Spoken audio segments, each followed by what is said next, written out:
Hey guys, I just got asked a question that I've been asked maybe 4 or 5 times before.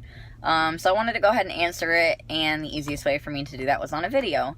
So that question was, in the last few weeks leading up to my meet, what should my diet look like if I am trying to cut weight, make my, to make my weight class or make a lower weight class?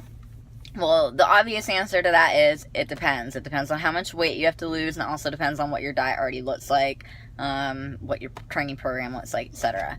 However, there's this misconception that I want to clear up, and this misconception is that when you're peaking for a meet, and what I mean by peaking is that you're optimizing your body to lift the heaviest weight possible, that you need more calories, and specifically, people are talking about carbs. You hear people all the time being like, oh, I have a heavy squat today, I gotta eat up, I'm gonna eat all these donuts because I got heavy deadlifts. You don't need to do that. Not to say it doesn't feel great, and there is absolutely no argument that more calories and more carbs aren't going to make you feel better and potentially perform better.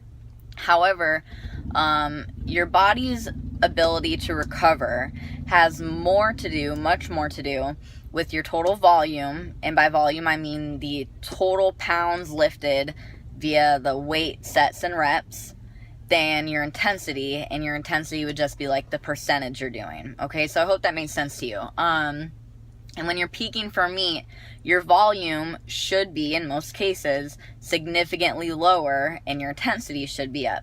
So just a very easy example of this would be, let's say, when you're peaking 2 weeks before your meet, let's say you're hitting 3 singles at 300 pounds. So that means your total volume would be 900 pounds, right? 300 times 3.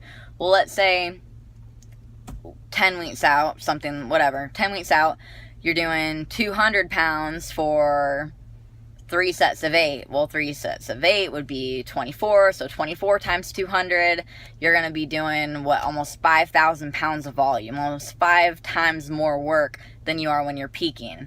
So you're going to have a lot more fatigue, and need a lot more recovery, thus need more calories and also need more carbs when you're doing a higher volume. And I always recommend not doing very high volume near meet. So, I'll leave it at that.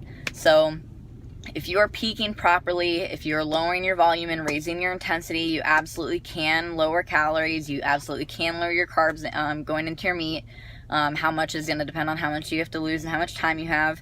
But don't be afraid to cut out those carbs or cut the calories you need to make your weight class. And something you need to consider is, if this does make me weaker, is it worth it for me to be in this new weight class? Like, let's say it takes 10 pounds off your squat because you just feel hungry and tired, but you made a new weight class. Well, is your total more impressive at this lower weight class? Is your wilts higher? Etc. So there are different things you need to consider. But absolutely, you can cut calories, you can cut carbs as you get close to your meet, because your volume should be decreased. So I hope that made sense. I hope they answered your question. And please let me know if you have any other questions I can answer for you, because I love to talk about training. So thank you.